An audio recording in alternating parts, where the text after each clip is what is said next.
Hello everyone, welcome back to the channel. I am Srishti Jaiswal और आज की इस वीडियो में हम करें क्लास 8 एनसीईआरटी क्यूरियोसिटी बुक का चैप्टर नंबर 3 का थर्ड पार्ट। और आज इस वीडियो में हम पूरा चैप्टर खत्म करेंगे। So without any further ado, let's move on straight to the video. हाँ, अगर आपको वीडियो अच्छी लगती है तो विषय give it a like, share and subscribe. तो चलिए स्टार्ट करते हैं। Be a scientist. Dr. Kamal Ranadive, 1917 to 2001, was a pioneering biomedical researcher.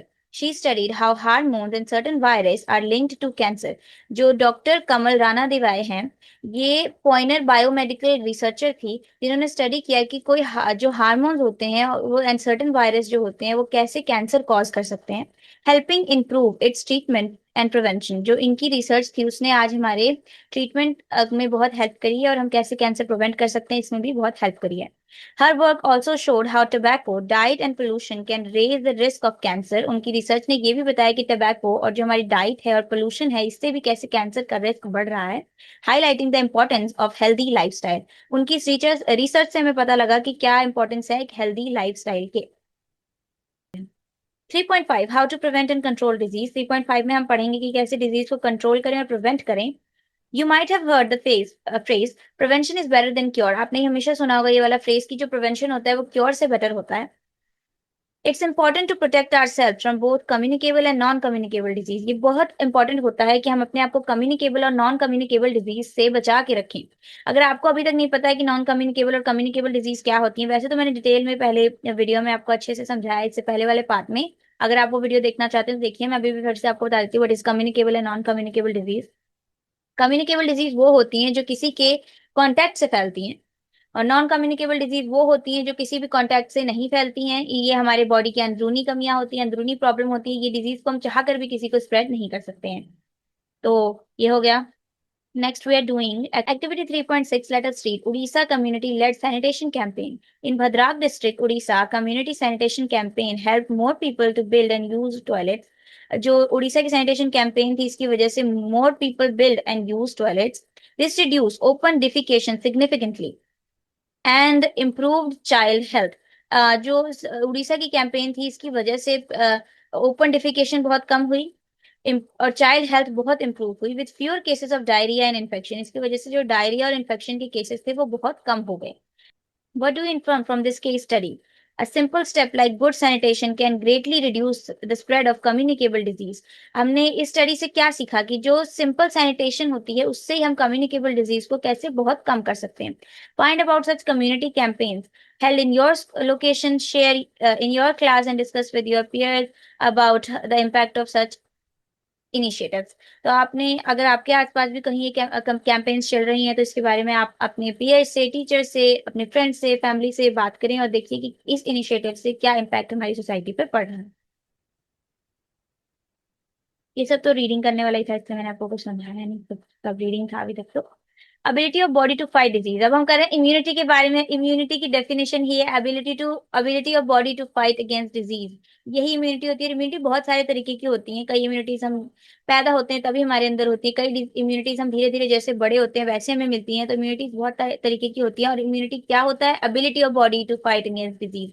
हमारी बॉडी की क्षमता कि वो कैसे डिजीज से लड़े। क्योंकि देखो, हमें कम्युनिकेबल नॉन कम्युनिकेबल डिजीज जब भी होती है वो अपने आप ठीक हो जाती हैं। जो कई डिसीज होती है, मतलब कई जो होती है नहीं ठीक होती, बट कई जो होती है वो अपने आप ठीक हो जाती है टाइम के साथ। ऐसा क्यों होता है? ऐसा इसलिए होता है कि हमारी बॉडी की जो इम्यूनिटी है, हमारे बॉडी के अंदर ही एंटीबॉडीज प्रोड्यूस होती हैं जो उस बैक्टीरिया, वायरस या किसी भी पैथोजन की वजह से जो हमें प्रॉब्लम होती है उसके अगेंस्ट एंटीबॉडीज बनाती है, जिसकी वजह से वो पैथोजन मर जाता है और टाइमली हमारी जो बीमारी होती है वो ठीक हो जाती है। तो अब मैंने आपको इम्यूनिटी के बारे में बता दिया। अब हम जल्दी जल्दी पढ़ लेंगे।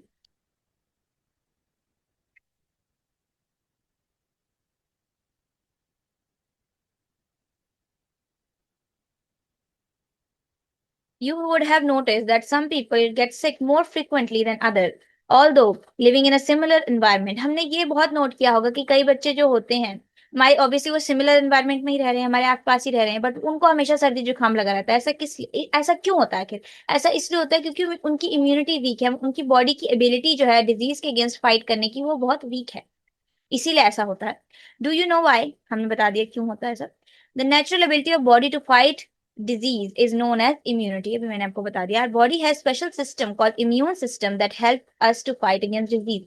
हमारी बॉडी का जो इम्यून सिस्टम होता है, हमारी बॉडी के अंदर बहुत ही स्पेशल ऑर्गन्स होते हैं जो हमारे एंटीबॉडीज प्रोड्यूस करते हैं। जैसे हमारा लिम्फ हो गया, स्प्लीन हो गया, हमारे टॉन्सिल्स हो गए, जो हमारे माउथ के पीछे जो टॉन्सिल्स होते हैं उनसे भी एंटीबॉडीज प्रोड्यूस होती हैं। ये सारे हमारे इम्यूनिटी इंप्रूव करने वाले सिस्टम होते हैं, इसलिए हम इनको बोलते हैं इम्यून सिस्टम। ये सिस्टम हमारी बॉडी के अंदर एंटीबॉडीज प्रोड्यूस करते हैं, जिसकी वजह से हमारी बॉडी की एबिलिटी डिजीज के अगेंस्ट फाइट करने की बढ़ जाती है।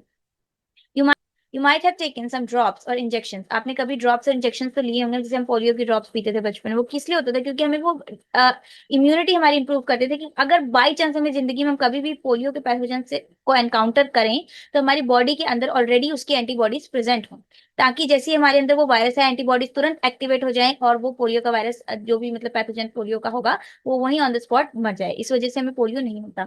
एक फन फैक्ट मैं आपको बताऊंगी, व्हाट इज वैक्सीनेशन। वैक्सीनेशन हम क्यों लगाते हैं? कहते हैं वैक्सीनेशन लगा लेंगे तो हमारे को ये वाली प्रॉब्लम नहीं होगी। ये ऐसा इसलिए होता है, वैक्सीन के अंदर बहुत ही स्मॉल अमाउंट में जो भी बीमारी के अगेंस्ट वैक्सीन लगाई जा रही है उसके अंदर बहुत ही स्मॉल अमाउंट में वो पैथोजन प्रेजेंट होता है। मतलब वैक्सीन होती है एक तरीके से उसी स्मॉल डोज में हमें पैथोजन दिया जाता है। वही कभी कभी होता है ना कि हम वैक्सीन लगा के बीमार पड़ जाते हैं, बुखार हो जाता है, वो इसीलिए होता है क्योंकि स्मॉल डोज में हमारे अंदर वो पैथोजन डाला जाता है, जिसकी वजह से हमारी बॉडी को पता लग जाता है कि बॉडी के अंदर ये पैथोजन आया फर्स्ट एनकाउंटर में, तो वो उसके खिलाफ एंटीबॉडीज बना लेती हैं।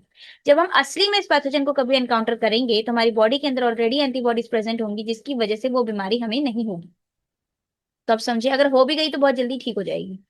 क्योंकि हमारी बॉडी के फर्स्ट टाइम जब कोई भी हमारे अंदर पैथोजन आता है तो बॉडी का जो रिएक्शन टाइम होता है एंटीबॉडीज प्रोड्यूस करने का वो स्लो होता है, बट सेकंड टाइम जब हमारा उसी पैथोजन से एनकाउंटर होता है तो बॉडी का रिएक्शन टाइम बहुत फास्ट होता है। इस वजह से वो बीमारी है तो हमें होती ही नहीं है, और अगर हो जाती है तो बहुत जल्दी ठीक हो जाती है। तो मैंने आपको आई थिंक सब कुछ ऑलमोस्ट बता दिया है, बट अब जल्दी जल्दी पढ़ते हैं।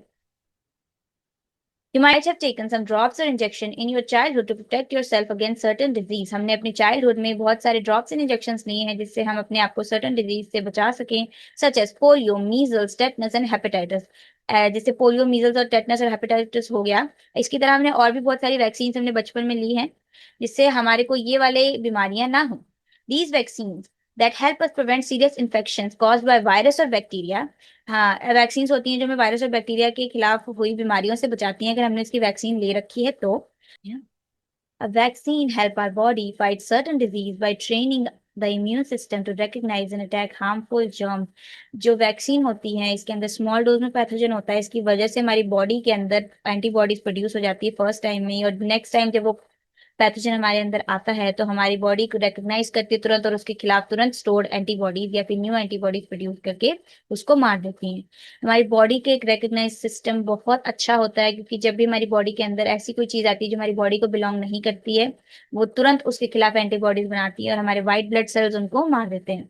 और जो चीज हमारी बॉडी की नहीं होती है बॉडी के अंदर आ जाती है उसको हम बोलते हैं फॉरेन ऑब्जेक्ट, फॉरेन पार्टिकल। तो अब आप समझ गए। और इस इम्यूनिटी को हम कहते हैं एक्वायर्ड इम्यूनिटी। अब मैंने भी आपको बताया इम्यूनिटी दो तरीके की होती है। कुछ इम्यूनिटीज ऐसी होती हैं जो हम बाय बर्थ हमारे अंदर होती है, कई इम्यूनिटी हम धीरे धीरे एक्वायर करते हैं। जो बाय बर्थ होती है वो इनेट इम्यूनिटी होती है, और जो बाय टाइम हम एक्वायर करते हैं उसको हम कहते हैं एक्वायर्ड इम्यूनिटी। एक्वायर्ड इम्यूनिटी हमारे अंदर कैसे बनती है? या तो हमारे अंदर कोई पैथोजन आ गया है, उससे हम पहली बार तो बीमार पड़ जाएंगे, नेक्स्ट टाइम जब वो पैथोजन हमारे अंदर आएगा तो उसके लिए हमारे पास एंटीबॉडीज ऑलरेडी होंगी। या फिर हम वैक्सीन ले लेते हैं, वैक्सीन के अंदर भी स्मॉल डोज में पैथोजन होगा इसलिए हमारे अंदर एंटीबॉडीज बन जाएंगी। अब vaccine be made of different ways. Vaccine बहुत अलग अलग तरीके से बन सकती हैं। From weakened to dead pathogens. हम वैक्सीन के अंदर वीकेंड मतलब बहुत कमजोर टाइप के पैथोजन या फिर डेड पैथोजेंस डालते हैं, लाइक वायरस एंड बैक्टीरिया, जिसकी वजह से हमारे अंदर जब वो पैथोजन जाता है हमारे व्हाइट ब्लड सेल्स एक्टिव हो जाते हैं, उसकी वजह से हमारे अंदर एंटीबॉडीज प्रोड्यूस हो जाती हैं। फ्रॉम इनएक्टिव और harmless part of pathogen.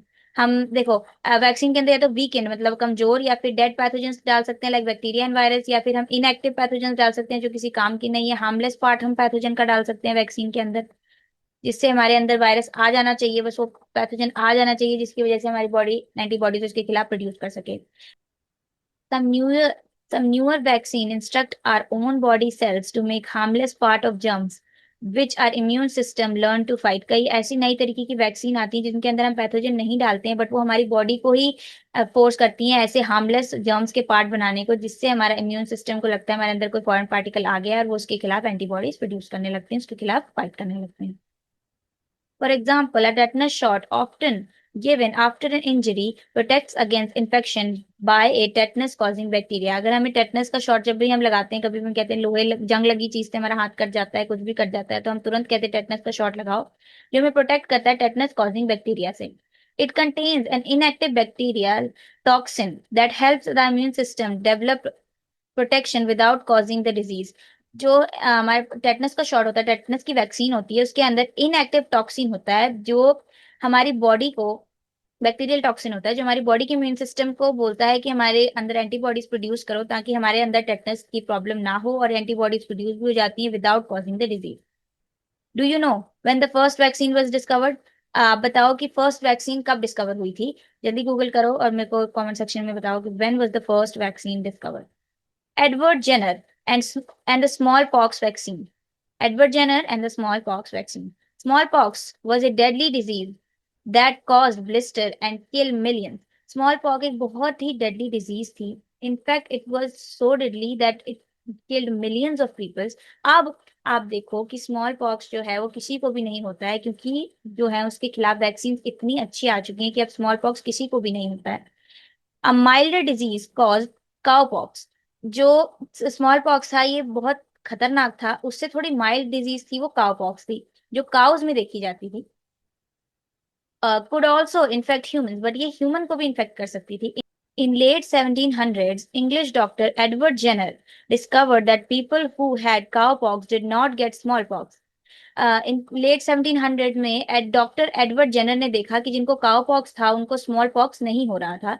This led to invention of first vaccine that help protect people from smallpox. इन थोड़े से देखो, थोड़ी सी उन्होंने देखा कि काउ पॉक्स जो होता है उस जिनको होता है उनकी वजह से स्मॉल पॉक्स नहीं होता है, थोड़ा सा उन्होंने दिमाग लगाया, इस वजह से हमारे वर्ल्ड की सबसे पहली वैक्सीन डेवलप्ड हुई जो थी स्मॉल पॉक्स की vaccine. A scientific heritage. Long before modern vaccine, India had traditional method called veliorelation to protect against smallpox। Vaccine से पहले भी इंडिया का ट्रेडिशन था कि कैसे वो smallpox से बचते थे। It involved using material from a smallpox sore।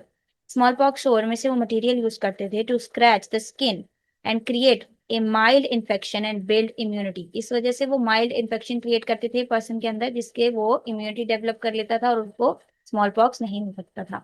People who performed this practice were known as टीकेदार्स। जो ये प्रैक्टिस करते थे उनको हम टीकेदार्स कहते थे।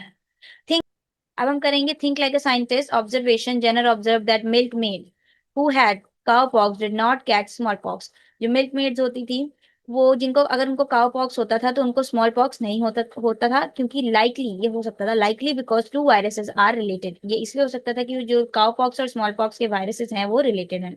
हाइपोथेसिस। कॉन्टेक्स्ट। हाइपोथेसिस हम कर रहे हैं।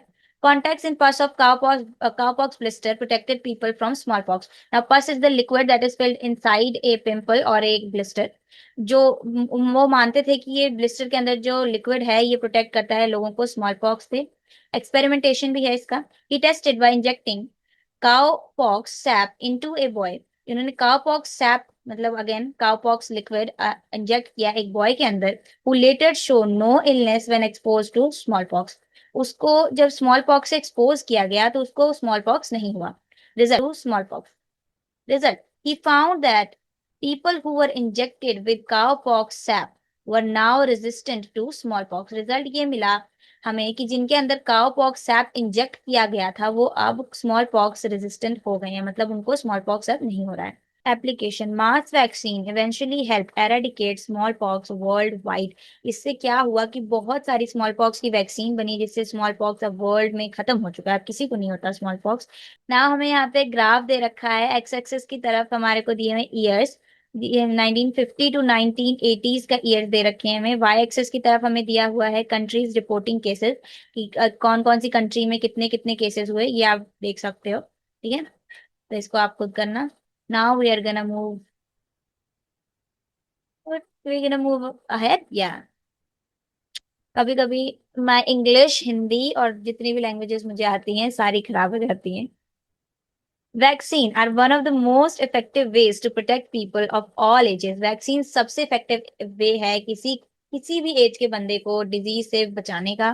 From infant to elders. Infant मतलब जो एकदम फ्रेशली पैदा हुए बच्चे होते हैं उनको इनफेट्स कहते हैं, टू एल्डर्स। मतलब इन्फेक्ट होते हैं, पैदा हुए से 1 साल तक का जो बच्चा होता है उसको हम इन्फेक्ट बेबी कहते हैं। तो इन्फेक्ट से लेके एल्डरली मतलब बूढ़े लोगों तक सबको हम वैक्सीन दे सकते हैं और सबको ये बीमारियों से बचाती है। अगेंस्ट मेनी सीरियस डिजीज, बहुत ही सीरियस डिजीज से हमें बचाती हैं।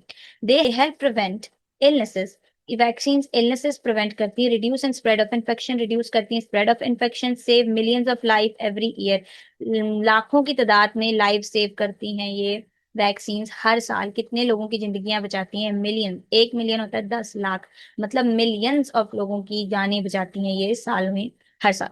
It's important to remember that vaccine are prevention, not curative.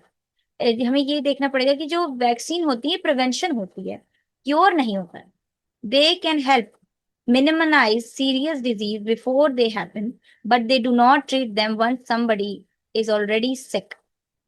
ठीक है, अब मैंने आपको बताया कि वैक्सीन जो होती है प्रिवेंशन होती है कि हमारे अंदर वो डिजीज ना हो, बट जो वैक्सीन होती है अगर कोई ऑलरेडी बीमार बंदा है तो उसको ठीक नहीं कर सकती, क्योंकि देखो मैंने अभी आपको बताया हमारे अंदर जो बॉडी के अंदर ऑलरेडी इम्यूनिटी प्रेजेंट होगी, hold on let me set it, हमारे अंदर ऑलरेडी इम्यूनिटी प्रेजेंट होगी तो या तो हमें बीमारी होगी ही नहीं, और अगर होगी तो वो बहुत जल्दी ठीक हो जाएगी। मैंने ऐसा नहीं आपको कहा कि हम वैक्सीन जब लगवाएंगे अगर हम बीमार हैं तो हमारी बीमारी ठीक हो जाएगी, ऐसा नहीं होगा। अब ऐसा इसलिए नहीं होगा क्योंकि वैक्सीन जब हम लगाएंगे तब हमारे अंदर तो ऑलरेडी पैथोजन प्रेजेंट है ना, तभी तो हम बीमार हैं, तो हमारे अंदर इम्यूनिटी नहीं है तभी तो हम बीमार हैं। और वैक्सीन अगर हमने पहले लगवाई है तो हमारे अंदर बॉडी के अंदर इम्यूनिटी बन चुकी है, और इम्यूनिटी बन चुकी है तो हमारे अंदर डिजीज आ रही है, डिजीज आ रही है तो इम्यूनिटी उसको ठीक कर देगी। और अगर हमारे अंदर इम्यूनिटी नहीं है तो वैक्सीन लगवाने कोई फायदा नहीं, क्योंकि वैक्सीन के अंदर ही तो ऑलरेडी पैथोजन ही तो होता है वैक्सीन के अंदर भी। जब हमारे अंदर ऑलरेडी पैथोजन प्रेजेंट है तो इसका मतलब हमारे पास इम्यूनिटी नहीं है, इम्यूनिटी नहीं है तो वैक्सीन लगा कोई फायदा नहीं होगा। होप आपको समझ आया होगा।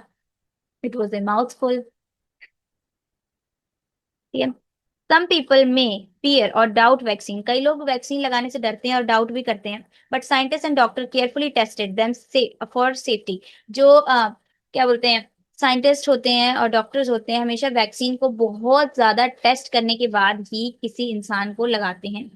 तो इससे डरने की कोई जरूरत नहीं। Getting vaccinated not only protects you but also people around you. Vaccinate करवाना अपने आप को बहुत इंपॉर्टेंट होता है, क्योंकि वैक्सीनेशन आपको ही नहीं आपके आसपास सबको बचाता है।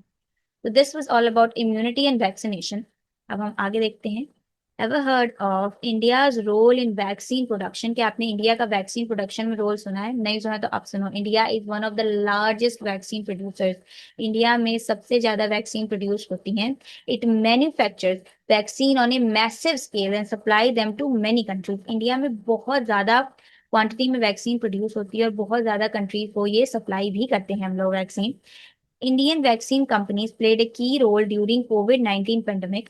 इंडियन वैक्सीन कंपनी ने कोविड 19 पेंडेमिक के टाइम पे बहुत बढ़िया रोल प्ले किया था and continue to support global health efforts. और आज भी हम ग्लोबली हेल्प कर रहे हैं। Be a scientist. Doctor Maharaj Krishna Bhan was a well-known Indian doctor and a scientist, a secretary of department of biotechnology, biotechnology department के सेक्रेटरी थे। He helped promote science and innovation in India. इन्होंने science को promote किया और innovation in India को promote किया। He played a की role in developing a rota virus vaccine. इन्होंने बहुत ही की रोल प्ले किया था रोटा वायरस वैक्सीन को डेवलप करने में, which protects children from diarrhoea. ये चिल्ड्रन को डायरिया से बचाते हैं। He believed in using research to create affordable healthcare and made a big difference in India's healthcare and biotechnology sector. वो हमेशा ये देख चाहते थे कि हेल्थ केयर हो, अफोर्डेबल हो और बहुत अच्छा हेल्थ केयर हो। इनकी वजह से आज हमारे इंडियन हेल्थ केयर और बायोटेक्नोलॉजी सेक्टर में बहुत डेवलपमेंट होगा। Next 3.5.1 treatment of disease. If our immune system fail to protect us against infection, we fall ill and we need to visit a doctor. अगर हमारा इम्यून सिस्टम हमारे को साथ नहीं दे पाता और हमारे को इन्फेक्शन हो जाती है फिर भी, तो हमारा क्या होता है, हम बीमार हो जाते हैं, हमें डॉक्टर के पास जाना पड़ता है। The doctor may give us medicine called antibiotics. Doctor हमें एंटीबायोटिक्स दे सकते हैं विच kills the bacteria that might have cause the disease. अगर देखो अब एक और बात, एंटीबॉडीज एंटीबायोटिक्स सिर्फ बैक्टीरियल इन्फेक्शन पे ही काम करती हैं। वायरल इन्फेक्शन के लिए एंटीबायोटिक्स नहीं होती, सिर्फ बैक्टीरियल इन्फेक्शन के लिए ही होती है। अगर हमें कोई भी बैक्टीरियल प्रॉब्लम है तो हमें एंटीबॉडीज प्रिस्क्राइब करेगा डॉक्टर, और एंटीबायोटिक्स हमारे बैक्टीरिया जिससे भी हमारे को डिजीज हुई होगी उसको मार देंगे। Antibiotics work only against bacterial infection because they target part of bacterial cell. Antibiotics सिर्फ बैक्टीरिया के खिलाफ काम करें क्योंकि बैक्टीरिया के स्पेसिफिक पार्ट्स को और सेल को टारगेट करती हैं जिससे वो मर जाते हैं। इसी वजह से बैक्टीरिया के अलावा ये किसी पे काम नहीं करेगी। इनफैक्ट वायरस वाली डिजीज जो होती है उनके खिलाफ हमारे पास एज सच कोई भी दवाई नहीं होती। एक बार वायरल इन्फेक्शन हो जाती है तो वो अपना टाइम लेके ही ठीक होती है, और जो ठीक होने वाली होती है वो हो जाती है, जो नहीं होती वो नहीं होती। क्योंकि हम जो वायरस होता है, मैंने आपको पहले आई थिंक फर्स्ट या सेकंड चैप्टर में बताया था कि जो वायरस होता है वो बहुत ही जल्दी म्यूटेट कर जाता है। उसके अंदर का जेनेटिक मटेरियल डीएनए नहीं होता, आरएनए होता है। इस वजह से वो बहुत जल्दी म्यूटेट कर जाता है, मतलब वो अपने आप को बदल लेता है। अगर हम उसके खिलाफ दवाई बना भी देते हैं तो अपना सिस्टम तुरंत म्यूटेट कर लेता है, जिस वजह से वो दवाई उस पर काम नहीं करती। इसलिए वायरल इन्फेक्शन के खिलाफ हमारे पास कोई भी वैक्सीन, कोई भी दवाई एज सच नहीं है। Okay, we are here. Antibiotics works only against bacterial infection because they target a part of bacterial cell that are different from human and other animals. ठीक है, ये हमने कर लिया। बैक्टीरियल सेल को टारगेट करती हैं जो ह्यूमन सेल और एनिमल सेल से डिफरेंट होते हैं। They do not work against virus and disease cause by protozoa. ये वायरस और प्रोटोजोआ के खिलाफ हुई डिजीज से, सॉरी खिलाफ नहीं, वायरस और प्रोटोजोआ के वजह से हुई डिजीज पे कोई भी काम नहीं करती है, सिर्फ बैक्टीरिया पे हेल्प करेगी antibiotics. Think like a scientist. Discovery of first antibiotic penicillin. ये बहुत ही बढ़िया एक डिस्कवरी है, अब इसके बारे में पढ़ते हैं। एंटीबायोटिक जो सबसे पहली डिस्कवर हुई थी वह penicillin. Penicillin was discovered in 1982, 1928, मेरे को क्या हो गया है। Penicillin was discovered in 1928 by Alexander Fleming. In fact हम नीट की तैयारी करते हैं, उसमें भी ये टॉपिक है। एंटीबायोटिक डिस्कवर हुई थी 1928 में by Alexander Fleming, a bacteriologist. ये बैक्टीरियोलॉजिस्ट थे from London. While studying harmful bacteria, he noticed that a mold on a discarded petri dish. उन्होंने देखा था कि डिस्कार्डेड मतलब जो ऐसी छोड़ दी पेट्री डिश थी उसके ऊपर मोल्ड ग्रो होने लग गया। Dish stop the bacteria from growing. जो मोल्ड ग्रो हुआ था इस पे बैक्टीरिया ग्रो होना रुक गया। पेनिसिलिन जो है बैक्टीरिया के अगेंस्ट काम करती है। जो डिश थी उस पे क्या बोलते हैं, मोल्ड जो उग गया था, डिस्कार्डेड डिश थी उस पे मोल्ड जो उग गया था उस पे कोई भी बैक्टीरिया ग्रो नहीं कर रहा था। ही realized that mold released a substance that killed the bacteria। उन्होंने देखा कि जो मोल्ड ग्रो हुआ है डिस्कार्डेड पेट्री डिश पे वो कुछ ऐसा सब्सटेंस रिलीज कर रहा है जिसकी वजह से बैक्टीरिया मर जाता है। This chance discovery led to discovery, sorry यहाँ से this chance discovery led to discovery of penicillin, the first antibiotic use to treat bacterial infection. ये पेनिसिलिन बहुत ज्यादा यूज हुई थी, बहुत ही बड़ी डिस्कवरी थी, बाय चांस हुई डिस्कवरी थी, बट ये बहुत ही इंपॉर्टेंट और हेल्पफुल डिस्कवरी थी हमारी मेडिकल साइंस के अंदर। ठीक है, मैंने आपको बता दिया। वो पेनिसिलिन की खोज नहीं कर रहे थे, वो किसी और बैक्टीरिया पे काम कर रहे थे। उस बैक्टीरिया पे काम करते करते उन्होंने डिस्कवर कर लिया penicillin. Though antibiotics are effective in protecting us against bacterial infection and have saved millions of lives since their discovery, their indiscriminate use have led to decline, has led to decline in their effectiveness. अब देखो antibiotics का एक और चीज है, अगर antibiotics हम बहुत ज्यादा डोज में लेंगे तो एंटीबायोटिक्स काम करना बंद कर देंगे। एंटीबायोटिक्स ने बहुत सारी life, millions of life save करी हैं जब से उनकी डिस्कवरी हुई है। बट अगर हम इनको बहुत ज्यादा क्वांटिटी में कंज्यूम करेंगे तो एंटीबायोटिक्स हमारी बॉडी में काम करना बंद कर देंगे। Nowadays, there are news headlines about antibiotic resistance। Antibiotic resistance भी बहुत होती है क्योंकि हम जब एंटीबायोटिक्स बहुत क्वांटिटी में खाने लग जाते हैं हमारी बॉडी एंटीबायोटिक रेजिस्टेंट बन जाती है, फिर उससे काम ही नहीं होता। कोई भी जो बैक्टीरिया होते हैं वो जो पहले एंटीबायोटिक से मर रहे थे अब वो सर्वाइव करने लग जाएंगे उसी एंटीबायोटिक को, क्योंकि हमने बहुत ज्यादा एंटीबायोटिक ले लिया और बैक्टीरिया भी उससे रेजिस्टेंट हो चुके हैं, मतलब बैक्टीरिया को अब फर्क ही नहीं पड़ता एंटीबायोटिक्स का। ठीक है, and multiple despite treatments that antibiotics क्या थे मैं a phenomena where bacteria that were earlier killed by the given antibiotics were found to survive the multiple despite treatment and with that antibiotics। जो antibiotic से bacteria पहले आराम से मर जाता था, बहुत सारी एंटीबायोटिक और ट्रीटमेंट करवाने के बाद भी वो बैक्टीरिया अब नहीं मर रहा है। ये मैंने बता दिया क्यों। दिस मेक्स दिस मेक्स उसके बाद कुछ भी कहेंगे। How antibiotic resistance spread in community. Antibiotic resistance community में कैसे स्प्रेड होती है। Taking antibiotic when they are not required. कभी भी एंटीबायोटिक ले लेना, जब भी उसकी जरूरत ना हो फिर भी लेते रहना।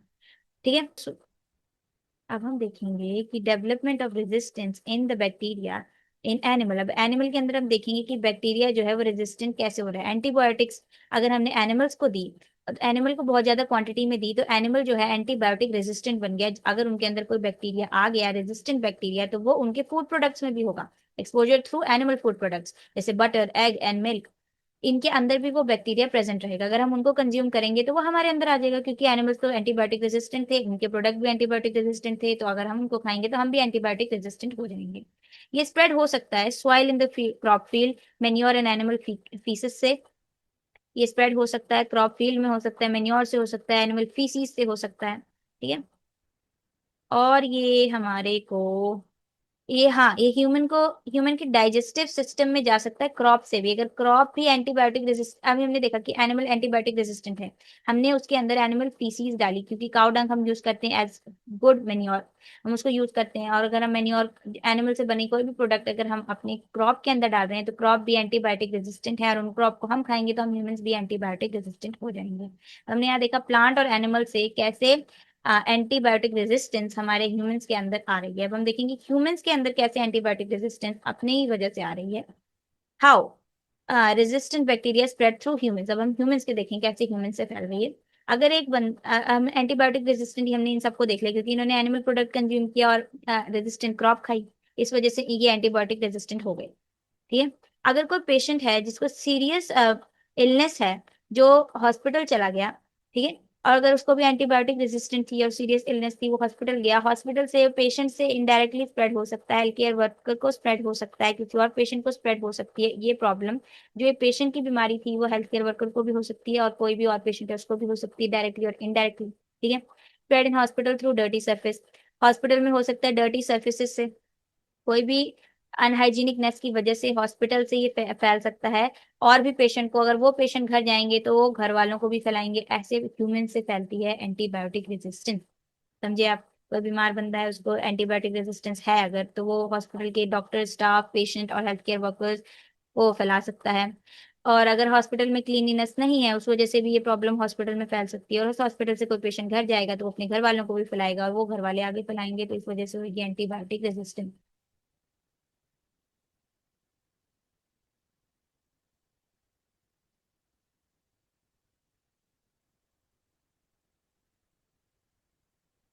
आगे है common infection, harder to treat and increase the risk of complication, prolong illness and even death. अगर एंटीबायोटिक रेजिस्टेंस हम हो जाएंगे तो हमारे अंदर कोई भी प्रॉब्लम होगी वो बहुत ही कॉम्प्लिकेटेड हो जाएगी, उसको ठीक करना बहुत मुश्किल होगा, और वो इलनेस बहुत लंबे समय तक चलेगी, प्रोलॉन्ग इलनेस होगी, और इवन डेथ भी हो सकती है। Okay, activity 3.7, let us infer. Study the infographic given in figure 3.5b. नीचे फिगर दी है, हम उसको स्टडी करेंगे। How do you think antibiotic resistance has been developed in bacteria and pathogens? Bacteria के अंदर एंटीबायोटिक रेजिस्टेंस और पैथोजन के अंदर एंटीबायोटिक रेजिस्टेंस कैसे हो रही है? क्योंकि हम बहुत ज्यादा क्वांटिटी में कंज्यूम कर रहे हैं उस चीज को। जैसे आपने पहले देखा था, ओडोनिल लगाते थे हम, मॉस्किटो रेपेलेंट लगाते थे, उससे तुरंत मच्छर मर जाते थे, पर अब वो मच्छर नहीं मरते हैं। ऐसे जितना मर्जी आप वो लगा लो, वो नहीं मर रहे हैं, क्योंकि वो एंटीबायोटिक, वो एंटीबायोटिक नहीं, वो उससे रेजिस्टेंस हो चुकी है, वो रेजिस्टेंट मस्कीटोज हैं। इस वजह से उन पर कोई फर्क ही नहीं पड़ता उसका।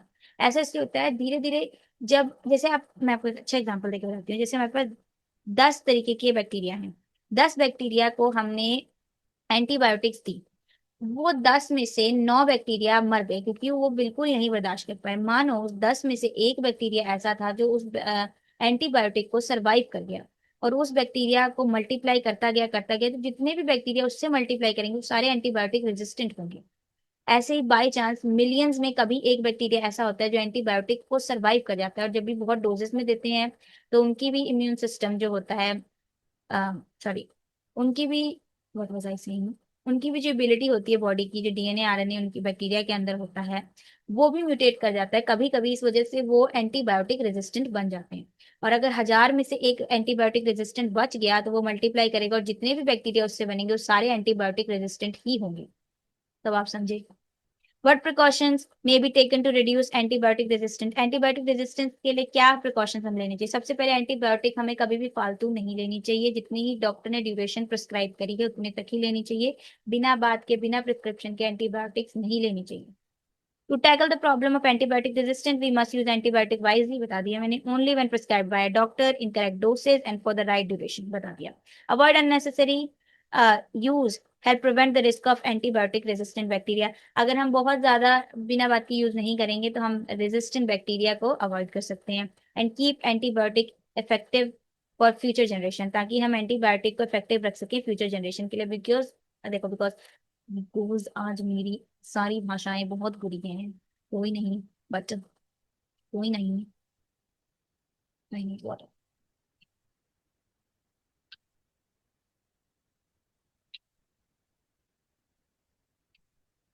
कहाँ थे हम? हाँ, क्योंकि मैंने अभी आपको बताया जैसे एक बैक्टीरिया बच गया, उससे जितने भी प्रोड्यूस होंगे बैक्टीरिया वो सारे एंटीबायोटिक रेजिस्टेंट होंगे। तो अगर हमारे ह्यूमन के अंदर एंटीबायोटिक रेजिस्टेंट बन गई तो हमारी जितनी भी फ्यूचर जनरेशन होंगी सब एंटीबायोटिक रेजिस्टेंट होंगे, तो फ्यूचर जनरेशन को एंटीबायोटिक्स का कोई भी फायदा नहीं होगा। इसीलिए हमें एंटीबायोटिक वाइजली यूज करनी चाहिए। Traditional medicine system like Ayurveda, Siddha, and Unani has been used in India for many years. ठीक है, to manage common health problems. सिद्धा, आयुर्वेदा एंड यूनानी हमारे इंडिया के मेडिकल सिस्टम में बहुत ही सालों से चल रहे हैं। कॉमन प्रॉब्लम्स को ये क्योर कर देते हैं। आयुर्वेदा तो बहुत ही फेमस है पूरे world wide. They use natural substance like herbs and oils. Natural substances जो भी जड़ी बूटियां होती हैं उनको ये यूज करके प्रॉब्लम्स को क्योर करते हैं। How bacteria become resistant to antibiotics. अब हम कर रहे हैं कि बैक्टीरिया एंटीबायोटिक्स रेजिस्टेंट कैसे बनते हैं। एक्चुअली मैंने नहीं देखा था, बट जो एग्जांपल मैंने अभी आपको दिया वही यहाँ पे बता रहे हैं। फिर से मैं एक बार चेक कर लेती हूँ। This is the same example.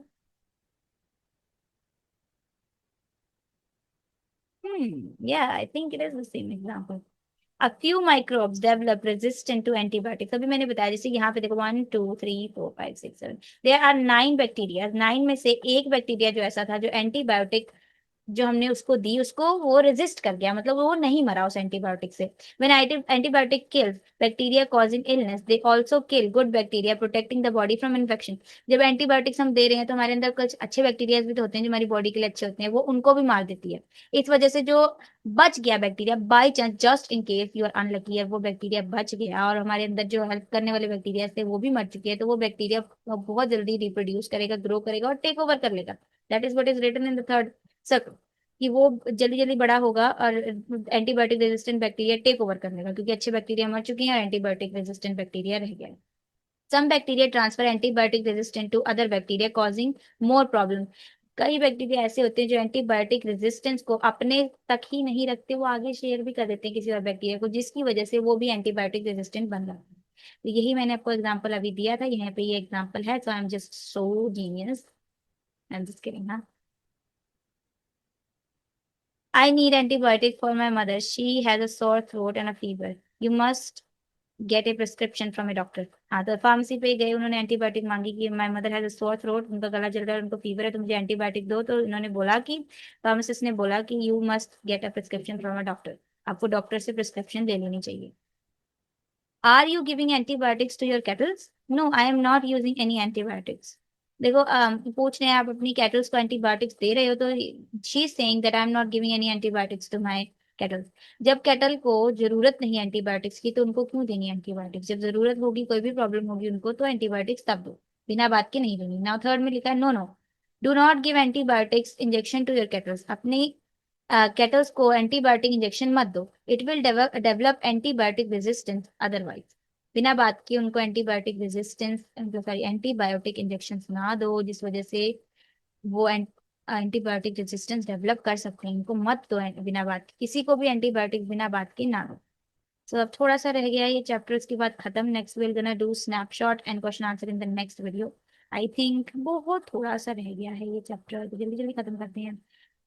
And minerals for managing illness and promoting recovery and focus on healthy lifestyle and balanced diet। ये आयुर्वेदा वाले के बारे में बात हो रही है जो हम ऊपर थोड़ा सा पढ़ के आए थे, आयुर्वेदा के बारे में हो रही है। आयुर्वेदा मैनेज करता है हमारी लाइफ को, हेल्दी बैलेंस डाइट हमें कंज्यूम करने को कहता है, हेल्दी लाइफ स्टाइल जीने को हमें कहता है, जिस वजह से कई बीमारियों को हम कंट्रोल कर सकते हैं आयुर्वेदा से। बट कई बीमारियां होती हैं ऐसी जो कई स्टेजेस पे होती हैं, उनके लिए हमें मेडिकल साइंस की हेल्प लेनी पड़ती है। इस पैराग्राफ में यही लिखा है। कई कंडीशंस को क्योर कर देता है आयुर्वेदा, बट कई कंडीशंस में हमें मेडिकल साइंस पे ही जाना पड़ता है, क्योंकि वो नहीं इस स्टेज पे आ जाती है प्रॉब्लम, तो वो नहीं ठीक होती है उससे। Therapies for non-communicable disease focus on managing symptoms and improving quality of life through medication, lifestyle changes, and rehabilitation. Early diagnosis and continued care is a key to control disease progression and prevent complication.